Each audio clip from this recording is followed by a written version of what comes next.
Welcome to the meeting room at Global TV Talk Show, a broadcast service of globalbusinessnews.net.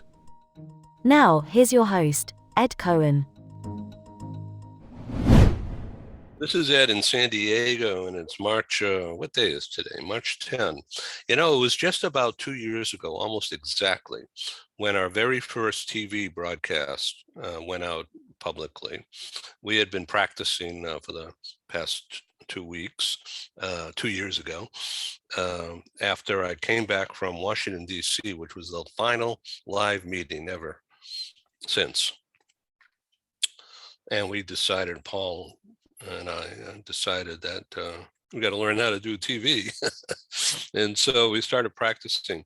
And then just about around March 10, we finally launched, and we're stumbling around sort of like today, trying to figure out how to do this quick. And here we are with Rob Pianka, who's been with us many times. Rob, Global Agility. He is one heck of an agile guy when it comes to global business stuff. Welcome again. Well, thanks for having me back. Okay, so looks like the world is on a two-track today, looking at the headlines. And by the way, I invite you to go to globalbusinessnews.net. I spent the last 2 hours updating and transforming our front page to meet with the headlines of today, meaning Russian technology people are running away in droves. Tech Russia is quit. They're running for their lives. They're running away from the crackdown in Russia. They're afraid of being imprisoned. Look at all the thousands of people that were swept up and put in detention as a result of protesting Putin's war. This sucks. So what's your take? I'd been reading the same article and I read it several times. The one in the Financial Times.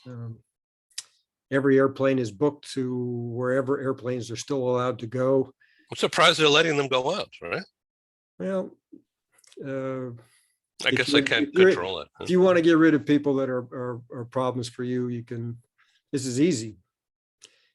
Expulsion of populations by what I would call post-communist regimes seems to be the vogue. So are these people being deported? Not yet, right? It's just no. Call it a soft deportation if they are not allowed back in. Right, and if there's a regime change, then it all is not anyway. So yeah, that's another route altogether. Yeah. So look, thanks again for being impromptu on this program. There's so much happening. Not all of it good, and in fact, hardly any of it is good. Yeah, really. So I decided that current events is the right thing to do, being agile myself. So, well, let's go for one thing that's good. One thing that's good is that the relocation industry, particularly in Europe, they're going to win a Nobel Prize for being at the right time in the right place, with the right people, with the right tools. And everybody is super busy right now. Mm-hmm. Kudos, yeah. Let's see if the European countries can absorb the flow that they're going to get and rearrange all the business arrangements and direction flow of trade. So the big companies, the multinational companies are running for their lives. They may be put in jail in response to the sanctions being put on all the Russian companies right now. And so everybody's bailing out. It's a scramble, I'm hearing. Well, business is not terribly well known for risk tolerance. And I've done any number of times in my career where you're watching a conflict end and peace break out, and the pattern of people coming into a country is pretty much the same. I mean, you get your NGOs that'll come in during the conflict. You get governmental authorities, military people who come in during the conflict. It starts to ebb. You get United Nations people and economic development type people. So you can go into the lobby of the hotel, and these are the crowds that you're going to see. Later, business people will show up, right? And it's the reverse. They'll leave first. Business requires certain conditions to function. And without them, you really have to get out of the way. You have to not be there. Got it. Okay, so what are you hearing this morning? In addition to reading the newspaper, what are you hearing from anybody out there? Anything? Well, the thing that's the most important, and it's this, it's sad to say this, is that we're all reading tea leaves about what's going on between the Putin's two ears. And because decision-making has been major decisions that affect basically everybody on the planet, right? Centralized in the mind of one guy who's very isolated and doesn't even talk to the people he's isolated with. So all of a sudden power, the ability to make everybody else jump through hoops and react to something, is concentrated in the hands of an enigma. And you wonder if and when the things that we say and do will penetrate into that guy's mind past all this deflection. I mean, seems to have an infinite facility for deflecting information coming at him. And it's sad because tyrants have always had this issue. They tend to get isolated and at least to their downfall, but it's never easy. They're generally at their weakest in the end when nobody has been able to tell them anything that they don't want to hear for many, many years. Right? So next time somebody contradicts you or calls you out on something, bless your lucky stars that you're able to be corrected by the universe. Yep. Because when you're not, I don't know what to say. So, you can reduce all the news down to whether or not he figures out that the basically anybody who can be actively against him is, and people who aren't actively against him are against it. But still, he's holding the reins of a powerful system and putting us all at hostage. And he's doing it deliberately. I mean, no question about it. Yeah, we frankly, power tends to act like an elephant, and all of us are just mice. So it shifts, and then we all get stomped on. And the subprime mortgage crisis that we had, that took healthy economies all across the planet and drained the blood out of them, and put us all in a worldwide recession for 10 years. It wasn't as ugly and warfare-like as this, but it was as powerful. I mean, it was a seismic shift. You send otherwise healthy economies into a tailspin for 10 years. That's 7-8 billion people. The fate of every one of their economic opportunities. So we've got to, start to figure out a way where these random accidents in various sectors, for whatever reason, get a little containment before they change everything for everybody. I mean, we've had a lot in our recent lifetime, starting with the fall of the Soviet Union, worldwide recessions, this event. You're looking at things that shake all the paradigm and all the parameters and all the boundaries, and they prevent us from getting to a place that is within reach, that is very good for us, for everybody. I mean, and for me, the saddest thing of all is that if you have a clear-eyed view of world progress, and you still have a little faith in human beings, you can see that we are on the edge of a pretty good era. It'll take a lot of changes, and we've got to do things that make it sustainable, but we're in pretty good shape historically compared to most other times. And it's like the movie Carrie, where the the ghost or the cadaver keeps reaching out of the past and grabbing you by the ankle and pulling you back into this stuff. So there you go. So I remember that line in The Godfather, when Michael Corleone says, "You keep pulling me back in," and then he gets on, takes care of everybody. Yeah, who'd have thought we'd be in have a major land war, in Europe. I mean, if it was going to happen, it was going to happen there. I mean, one of my favorite books called The Bloodlands. And it's about this area, and Pianka, we happen to come from there. Yeah. So in Poland, you'd have mentioned once, right? Yeah. Well, where we were was actually now Ukraine, outside of Lviv. Yeah, and it was even called Galicia then. There was, it was Habsburg, Austrian Habsburg. I mean, all of the paradigms and the boundaries and the borders change, and the ones that remain the same are quite interesting. The Kremlin and its centralization of power is a constant factor. Right. They've been that way for hundreds of years. Yeah, and then there have been moments of modernization, but there's a particularly among leadership, there's an alienation between them and everybody else, and there's lots of roots for that, but it isn't a inevitable rooted thing that has to always be there. We all get, every new day is fresh. You keep on raising new generations of people, and they're raised differently. All these IT guys that are leaving, they're comfortable on the planet. They wherever. They do business agilely with a bunch of other people. You can put them on the show and talk to them. Russia has enough openness. Let's go back to Gorbachev and Reagan.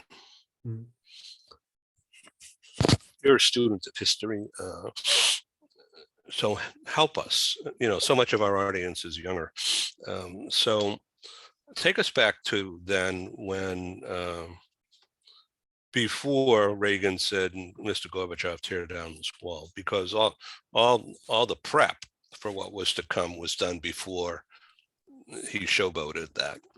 And so Gorbachev wanted a better life for his kids and grandkids, and Reagan appealed to the guy, and that was it. I mean, then they had to dot the I's and cross the T's. And now Putin is vilifying all of that, calling him, like a criminal. Much like it may come to the day, maybe not, when this country will vilify Trump for being a stooge of Putin for many years. And CIA was warning us about this way back when, and they were pushed aside, for some reason silenced. And so here we are today. So going back to the 80s, how did that Russian mindset change so much to allow that to happen? Gorbachev. Yeah. The question I think you're asking is, I'm sure you could say better than me. Why did the Soviet Union collapse? Right. Right. Yeah. Okay. And, bottom line. Yeah. Bottom line. And, I worked in Serbia and Bosnia during the Civil War, and then spent 6 months in Tbilisi, Georgia. And the question, why did that thing collapse, and where is it going to go, was, present on everybody's mind. So, I've given it some thought. And, we look at the world, through our ego, just like, we're humans. Okay. So, we look at, what did America do to make, caused the Soviet Union to collapse. But there are a lot more reasons.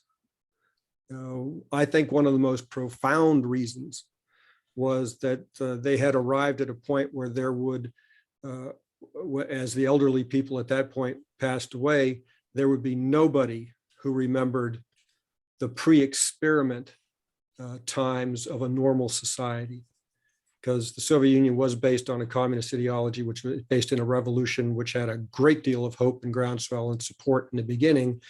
But as you go through, into the Stalinist period in the post-World War II era, you end up with this massive stagnation and a complete collapse of the utility and veracity of the communist theories.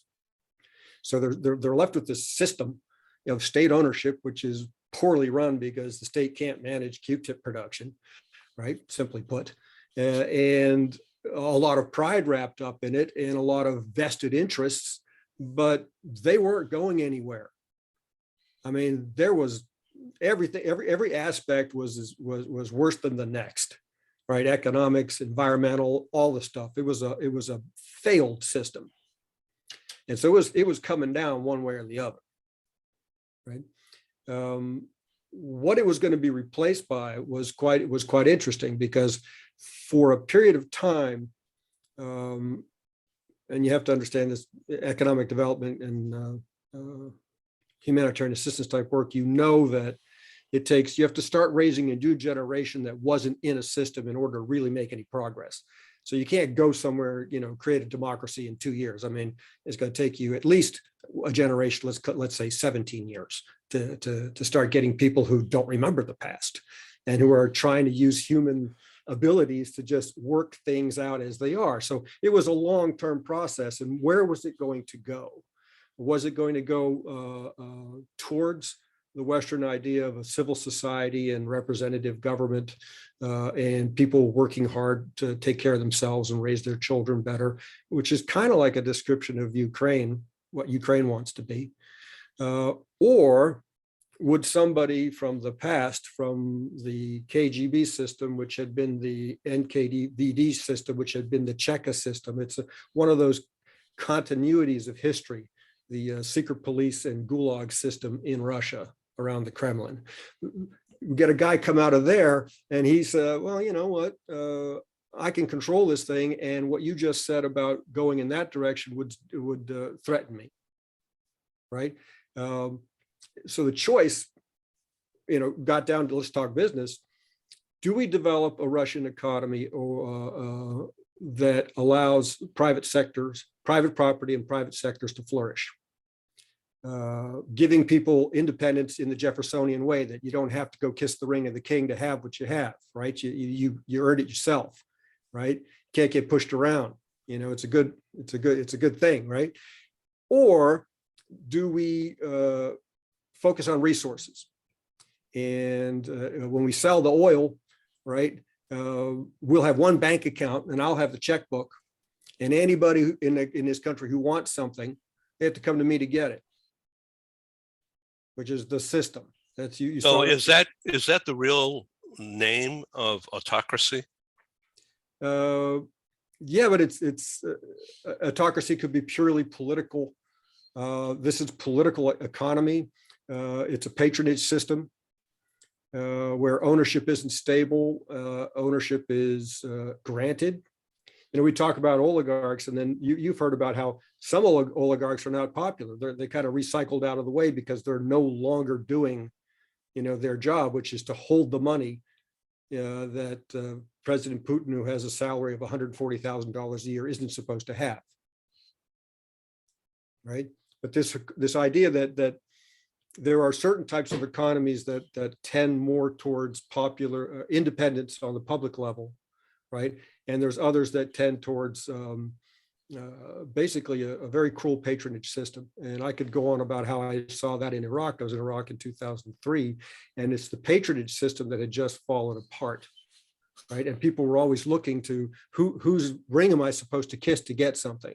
Whether it's an apartment in the big city, or a child who goes to university, or your own job where you don't do anything, but you get paid for it, whatever it is you're looking for, it has to be granted to you because you did something for it. And it's a terrible way to run lives. It's a terrible waste of people's lives, right? You know, the amount of just widespread poverty and hopelessness that comes out of it is the part of the dictatorship that really damages the people and makes, you know, there's a lot of despair and inability to hope. And more to the point about this war, under those circumstances, people remember their historical victimizations a lot. You can always appeal to them by saying, you know, your life sucks because the Americans have put sanctions on you, you know, and because, you know, the Germans and the French before them invaded us, and they're always trying to come over the, you know, across the border to get our stuff. And we've got to fight these barbarians off in a glorious manner.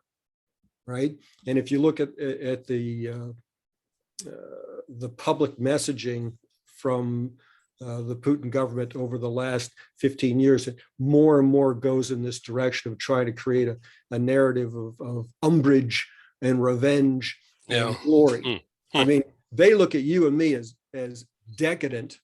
I mean, decadent in the worst sense, right? And conniving. And all these things that they're projecting, a lot of that, you know, nobody does anything. Nobody ever thinks they're wrong or evil or unvirtuous. So, you know, what is the virtue that's being pursued? You know, the glory of Russia, you know, revenge for historical things that people have done to them. And, you know, one of the things I do about global agility is to say, you know, you own your identity.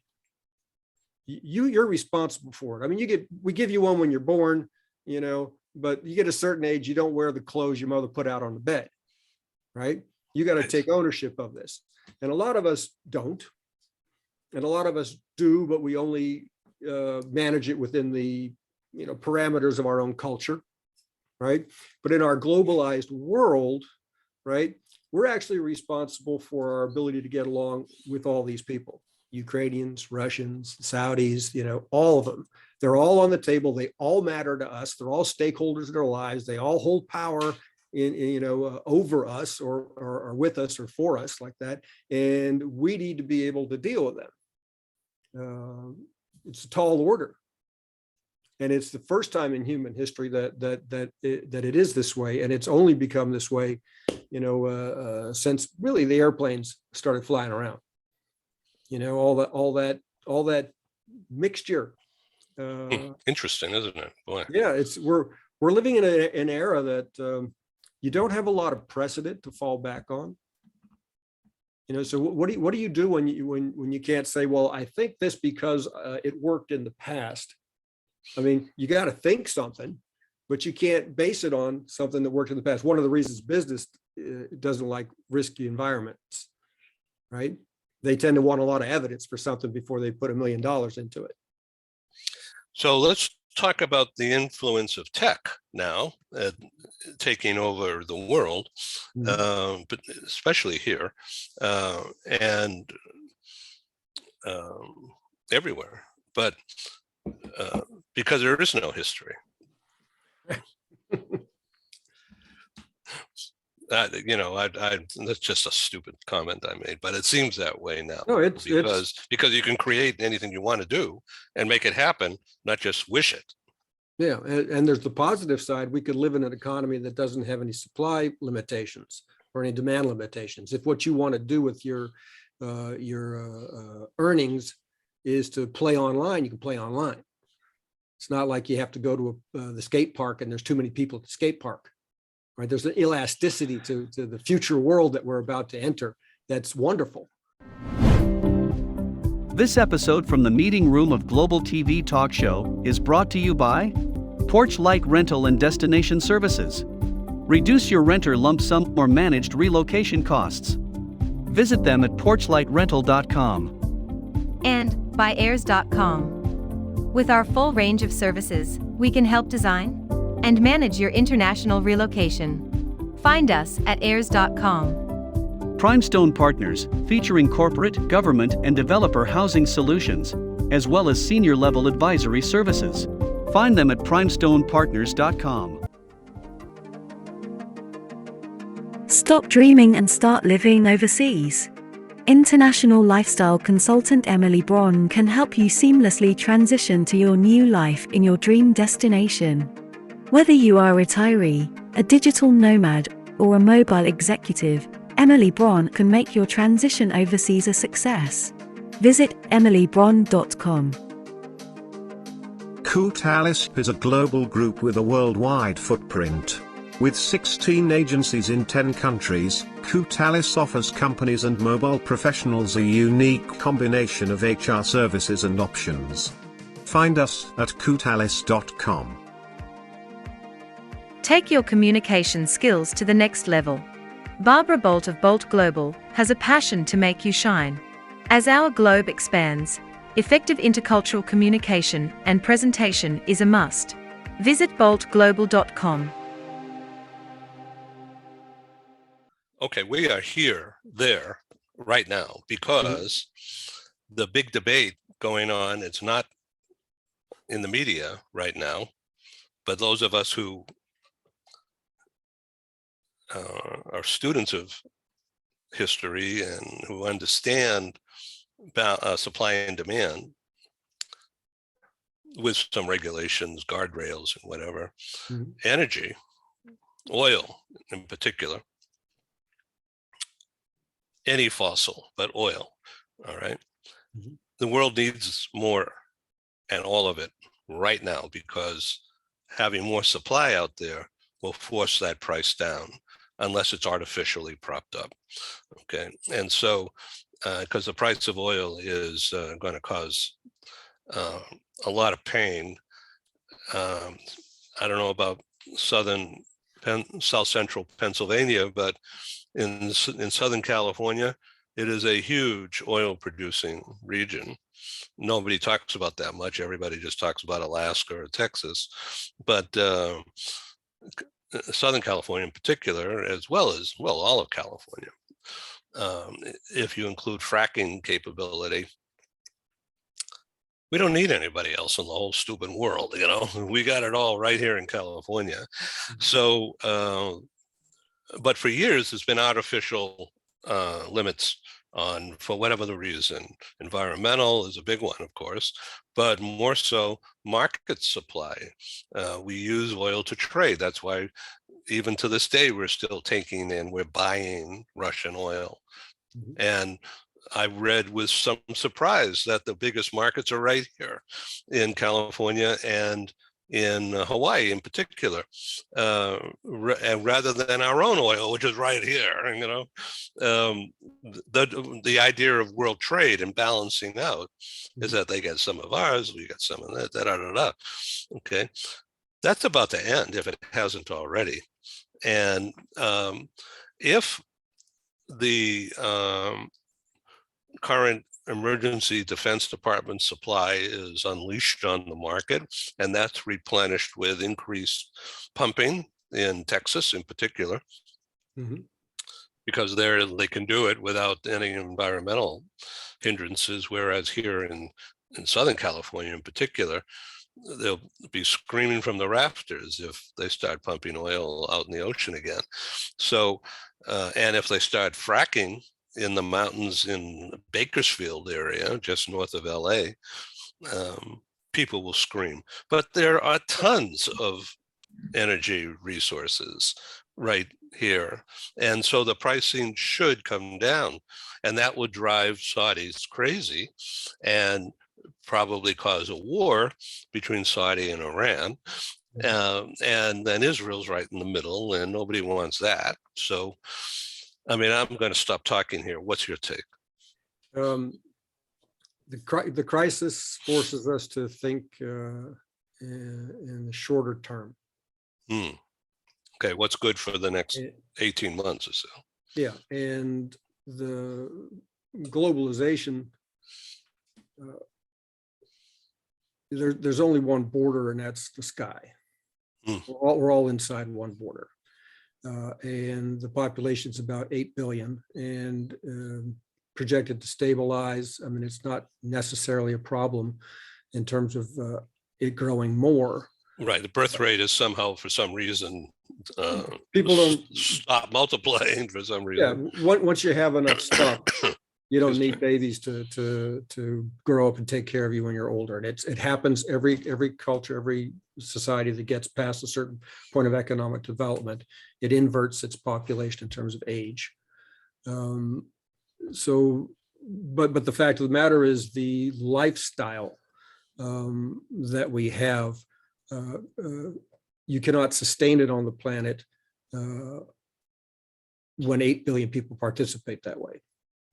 And we're at a point now where you go 7 months into the year and you start eating the seed corn in terms of what the planet the environment of the planet that we live in can reproduce. And we know this. One of the aspects of it is climate change, but that is just one of the aspects of it. The job is to come up with a way to accommodate people in good lives, right, in that number on this planet in a sustainable way. This is known, right? The basis of the millennial goals of the UN, which are very much adopted by the EU. How do we get a soft landing in a good future? Energy, of course, it's essential that the energy we use fit in the solution to being able to use it, continually. And that's far more important, given the crisis in climate change right now, than what we've been reading about the prices of oil and gas based on Putin's moves, right? We don't need to let him set the agenda, right? Matter of fact, this is pretty much about that. Right. And if we need to do things to sustain representative government, such as it is, right? And to sustain people being able to wake up in the morning and have breakfast and do well by their children, right? Such as it is, and that's pretty good on the planetary basis. We need to do that. We've been called, by history, called to arms. And why would we let Putin set the agenda of where this is going? So COVID got us together in a different way. Yeah, different work and get us in a different way, but let's not let him call the tune. So here's this guy sitting there, wherever, Sochi or wherever he is, and he's looking at the map, all the maps. Mm-hmm. I forget who it is that has the visualization graphics of the day, but it's online, and I look at it occasionally. It's beautiful maps showing history, showing commodities, where they are, pipelines, transportation routes. He's got all the maps in front of him, and probably even better ones than we have. Who knows? But at this point in time, he sees America as hurt by the pandemic, and the economy only not so much, coming back in many, many strong ways, the economy. And he sees politically divided, thanks to his work with Trump and on the ramifications of that. There's a classic Soviet KBG takedown, and right before our eyes. And he sees the U.S. in debt. China has a whole bunch of debt. Even Russia owns some of the treasury because of the debt, and there's interest payments flowing. Nobody's talking about that publicly right now, but it has been talked about that. And so Putin's looking at a weak U.S. and sick of war, doesn't want to, nobody wants to go to war. And so and NATO has been weakened. Okay.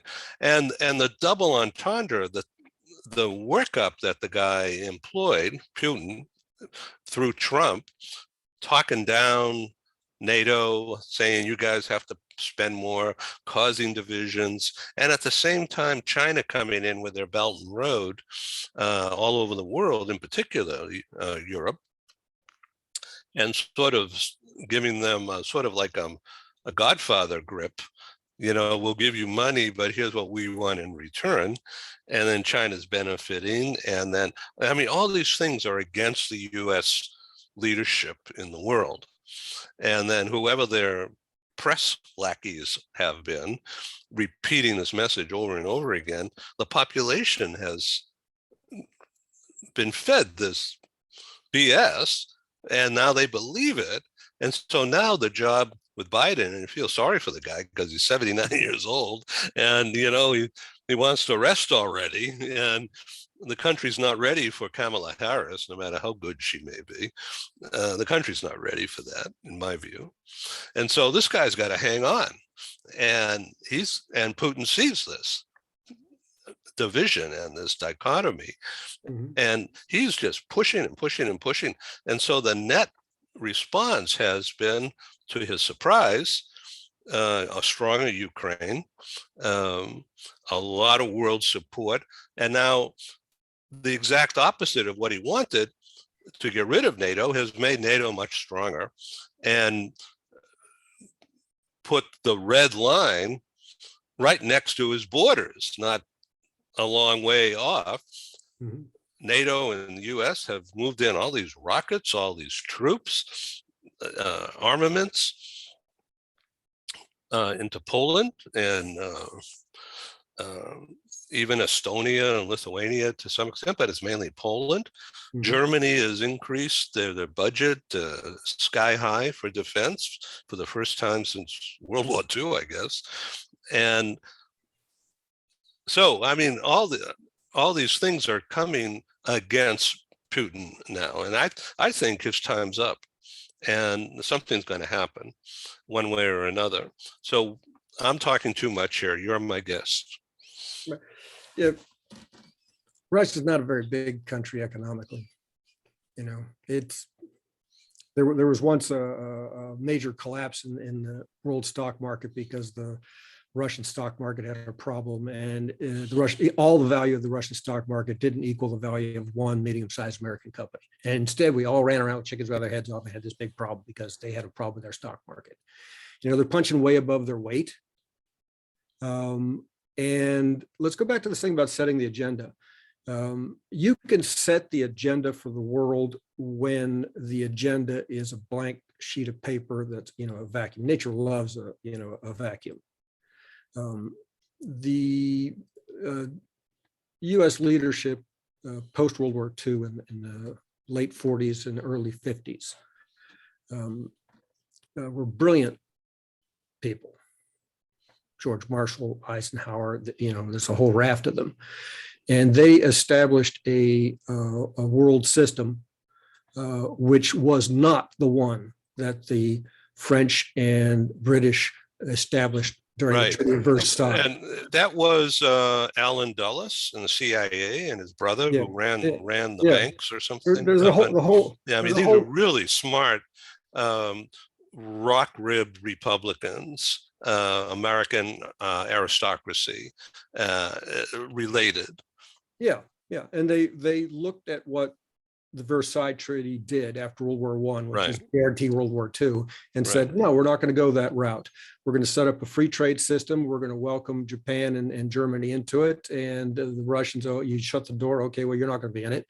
But let's do that. And then DARPA comes along, they invent the internet, and all of a sudden you have this a free world trade system, international communication that's like seconds around the globe, right? And all these people prospering, including and especially China and the Chinese people, right?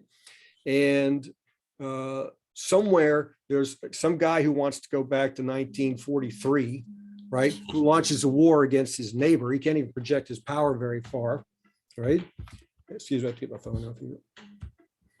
And we're all running around wondering what we should do about what he says and how we should react to his narrative and all that type of stuff. I'm sorry, the only reason you would react to his narrative is that you don't have one of your own, right?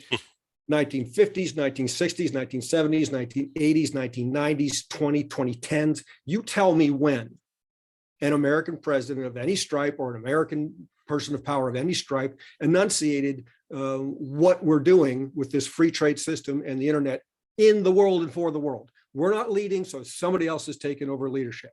You want to put them aside, don't fight them, lead. Right? What are we doing? Right? Are we going to pull back from, a free trade system? Well, we established it.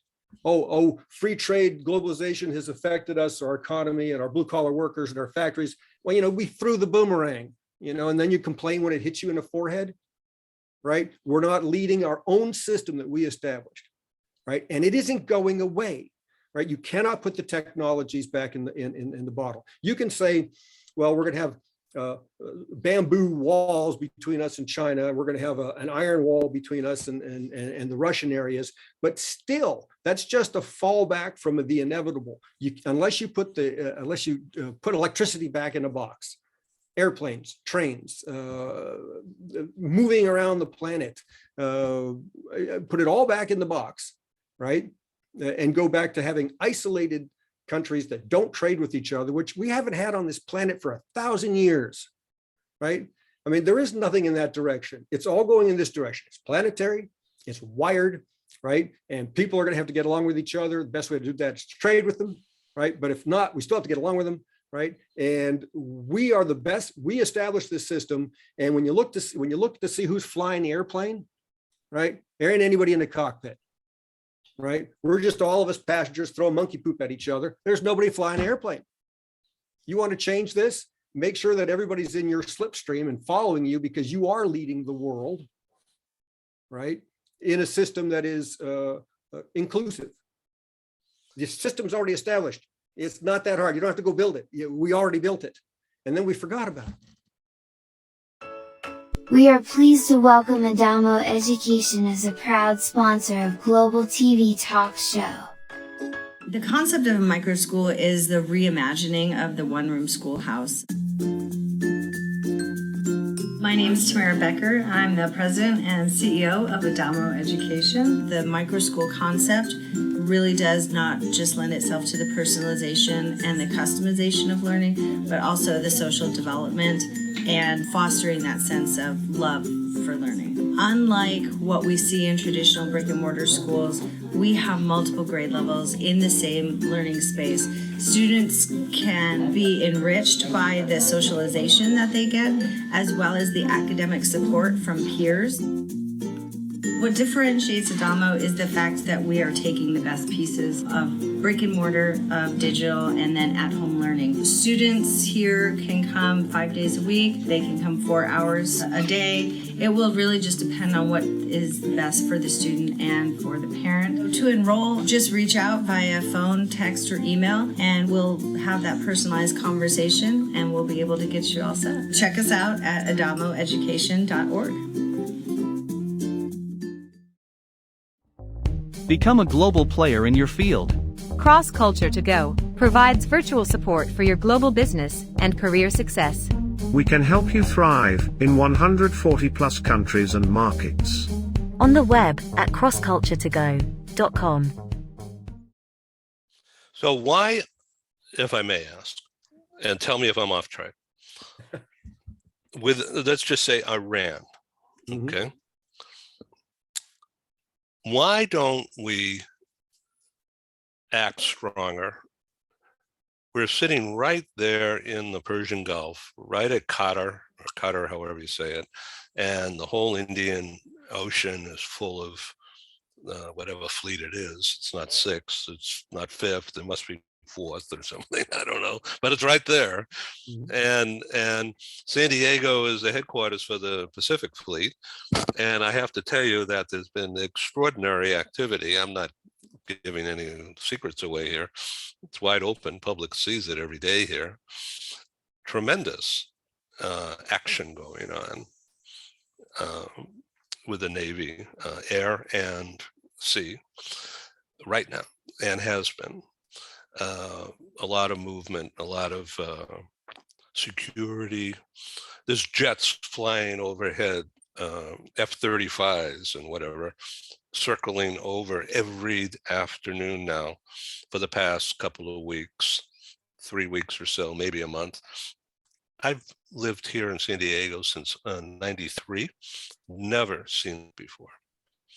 And that's in addition to the patrol boats scooting up and down 3 times an hour, going by Coronado and out past the nuclear carriers and out to the mouth of San Diego Bay, and then the helicopters above. And so there is tremendous oversight going on right now. So now why can't we strangle the Iranians whatever way is possible and tell them to cut the S, cut it out? Every country, every society, not really a country, but every society has gone through the same challenge of going from a traditional history they have to dealing with modernity and proximity to other people, and we've thrown a lot of elbows and had a lot of elbows thrown, at each other as societies and cultures, and picked up a lot of vendettas on our way through that. And when we have our militaries, and when we react with them, we look for things that a military can work on. So we attack certain countries, we attack their army. The regime is based on secret police. We don't have a secret police, so we can't send our secret police after their secret police. We knock their army out, and their secret police are still standing there, right? Looking at what a country can do and what it tends to do is kind of illuminating. And we have a great military, and we tend to, we have a hammer in your hand, you see nails, right? When you want to look, when you want to take the case of Iran, and I have a lot of history in the Middle East, and I don't want to offend anybody, and I don't want to shock anybody, but I'm sorry, the Persians are wonderful people. It's a great civilization. Mm-hmm. Okay, there are many things about who we are and who they are that are super compatible, right? We tend not to emphasize any of them lately. In a certain sense, their reaction has been to modernity stuffed down their throats by the Shah, as they look at it, who did a lot of economic modernization efforts, displaced a lot of people from their village life and put them in the slums of the cities like that's normal, right? But he got blamed for modernity, right? And we helped him do that, and we're implicated in why he was in power in the first place. And every Iranian kid will tell you that, right? But when you look at it, you look back at it and say, well, that's water under the bridge. And are you going to continue to have this regime that really has no more goals than on this planet where, when we're talking about each other, I mean, they have religious goals, right? But on the goals that you have, about being a country in a community of countries, and trading and doing all this other kind of stuff, can we talk about that stuff, right? There is far more grounds, if you work at it, for working out the issues that we have between us and other people, right? It's easy to go the other route, right? But diplomacy is about talking to your enemies. Global agility is a highly diplomatic type skill. I mean, I often call it global agility, as I do it, is diplomacy 101. I mean, we're not helping you understand how to talk to your friends because you just agree with each other, right? We're trying to say, okay, it might not be a friend, it may be an enemy. Still got to talk to them, right? Now, how do you do that? Well, one of the ways is to not let them push your button, right? So Putin throws an army across the border. We're going to put our army there. He calls us names. We're going to call him names. I'm sorry. You could look at the entire Russian people right now, and if you just get through to them information-wise, you can make a very good argument that, hey, this guy's lost it, right? We'd like to get you back on track because we want you to wake up in the morning and have a good breakfast and take care of your children and and have good lives just like us. We don't want anybody disturbing anybody else in this project about having good lives for children, right? Because that's the most important thing about governing, that you're actually raising a good generation. Right? All this other stuff is historical hallucinations. War is the greatest heroine, right, of all. And when there's a war out there, you got to look at it and say, are we getting sucked into this psychologically? right? I mean, it's dominating the news. It's very interesting. It's fascinating. I read it all the time, right? But I'm sorry, why are we letting this agenda be set this way? Because we're not setting it another way. Simple as that. Yeah, if we led and we Not, had it's that not easy, but that's yeah, the equation is known. yeah. If we had that leadership and we could say, okay, now I'm going to explain it and articulate it to the Russian people because they're a bit out of step historically. They're going backwards to nowhere, and they've been fooled by their government because they have information control. Penetrate the bubble and start talking to them. Right? If you could lift the general understanding in Russia about what they're losing and what they could have, this thing that he's spun up about why he's doing this and for the greater glory and all that type of stuff starts to look pretty pale, right? And I think we're trying to say that economically, but we don't articulate it to ourselves. When was the last time you heard an American president turn around to the American people and say, hey, globalization is like running into a headwind and we're going to have some problems, but we're in it together. We're going to take care of it. If your sector gets trashed, right, you're not going to get trashed, right? Instead, we have silence politically. Most of the money has gone transnational, is not even paying taxes here anymore, right? And the American people are standing there trying to figure it out themselves. Well, that's why you have articulation and leadership. You can't ask everybody, to have a world view and policies, that type of stuff. It's pretty complicated stuff, so you have, a whole mess of people in our society who are capable, of articulating, leadership for America under these circumstances, and by extension for anybody else who wants to go where we want to go, right? But silence. It takes one good speech. Speeches are wonderful. You could turn the world around on a speech, right? It's a pivot point. You have to talk to people and talk to them seriously. I mean, Kennedy went to Berlin. Ich bin ein Berliner. He spoke to the German people, which was saying, I don't care what your allegiance was under the previous regime. I'm not going to vilify you for what you participated in or acquiesced to or suffered or whatever, right? But this isn't Hitler's turf anymore. He's gone, right? And we want you in the world. And this is what we want. This is the world that we want to have. Prosper. Go ahead and prosper. Reagan, tear down that wall, get to business, right? It's a great message to say to people, we need to live it. And that's what Kissinger and Nixon, I mean, the guy was a pretty smart dude to a certain point, and then something happened. Maybe he got poisoned, who knows? But he and Kissinger came up with that exact Kennedy thing, Ich bin ein Berliner, and he talked to whatever that guy's name was, Zhou Enlai, I believe, Mm-hmm. Zhou Enlai, Mm-hmm. with the blessing of Mao. Yeah. Because they saw the handwriting on the wall. This is an easier way of doing things, but they did it to those people, not to the Chinese people. Yeah. He spoke to China, those people. China is a perfect example.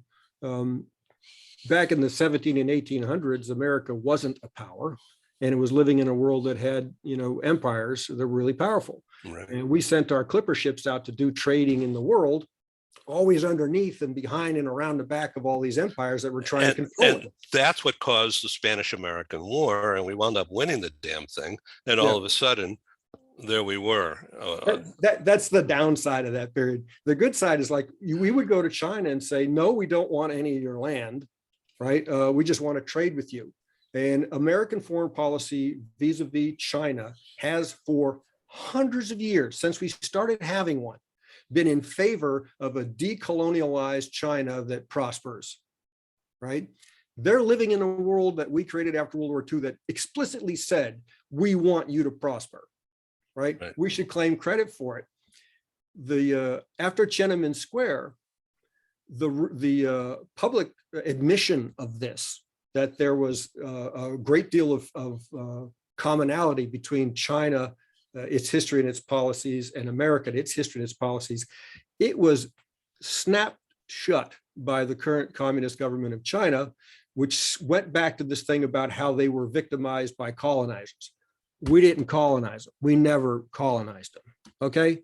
Right. You want to be mad at somebody for colonizing you, be mad at the Japanese, be mad at the Dutch, whoever else it was that had colonies in China. It was never our policy. Yeah. And he's gotten away with that. You got a billion Chinese people thinking that America is a colonial power. We've never been a colonial power. Right. We should claim the fact that we don't come to your country and take your land. People blame us for it. And, we don't ever do that. If we were like that, Kuwait would be an American state.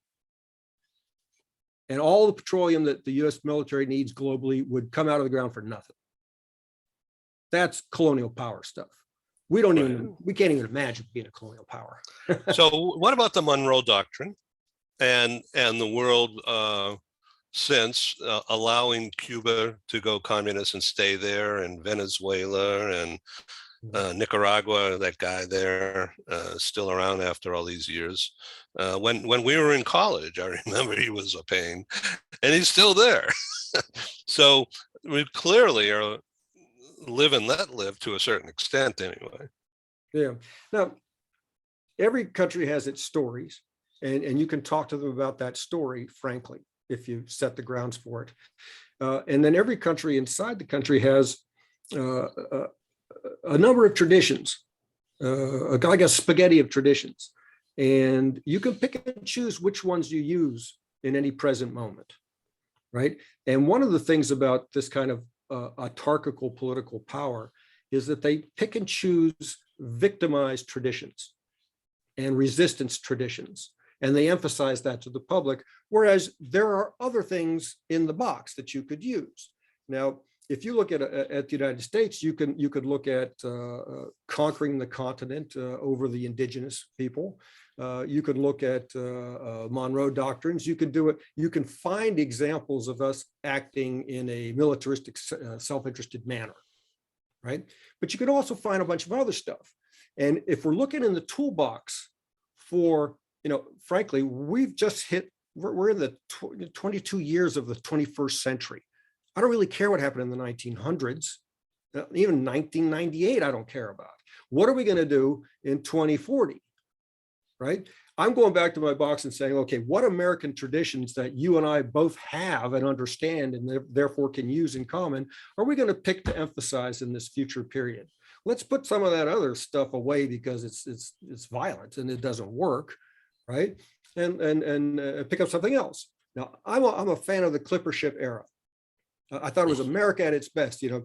If you were an American male, you could go off on a sailing ship, right, and tour the world, right, make a bundle of money and come back, right. Well, we don't have a fleet anymore, so this opportunity for Americans to have that voyage. So when was that? Was that in 1750? Through 1900? You get, I think, of big tall ships with, so like Moby Dick era, Mark Twain. Uh-huh. So it's Mark Twain or John Wayne. Okay. I'm a Twainist, right? I believe that you can approach the world with a Mark Twain attitude and they'll understand you, right?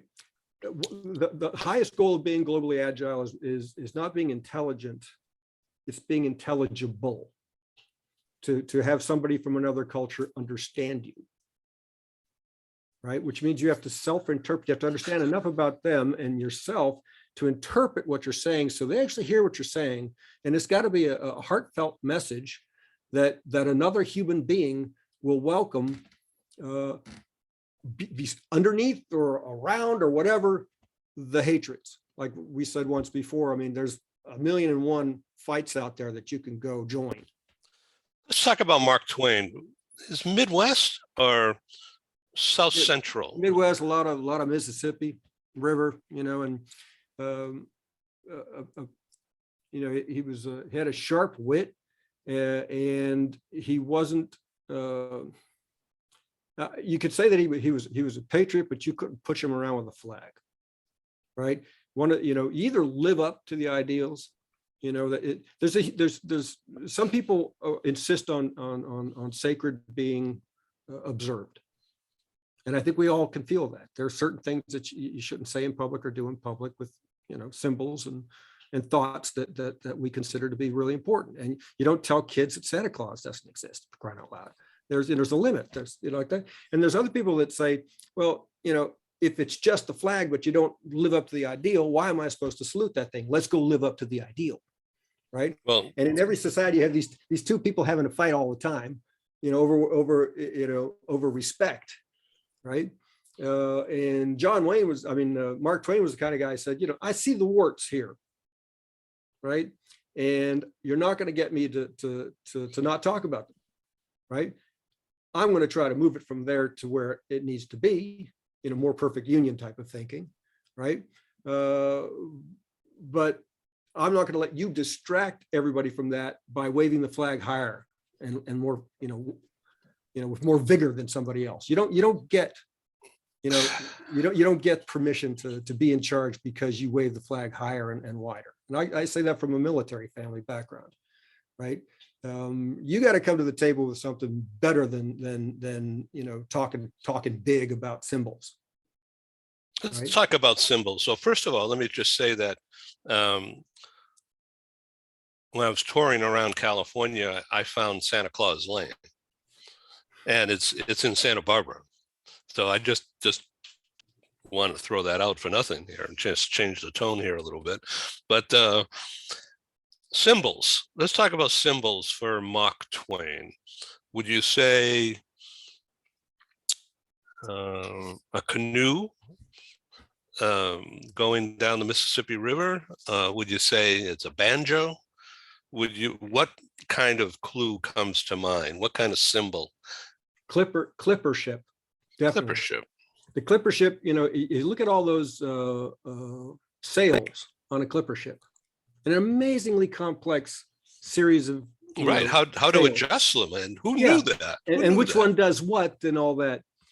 I look at that as like an identity. We're all formed of little sails like that, right? And these boats were made to take, people out to the unknown, to explore a frontier and to come back basically with whale oil, because we used it for lighting stuff at night and other things, to trade with Japan, to open up trade with Japan as a non-colonial power, right? If you take the idea of a frontier out of the American character, you don't have much left. I'm sorry. I mean, we got other stuff, but frontier, we're always looking for it. And the last one was space, right? Where, you and I aren't going, right? We can't send all of us up there, right? So, what is the frontier that we need now? We hit California, we stopped at the ocean, right?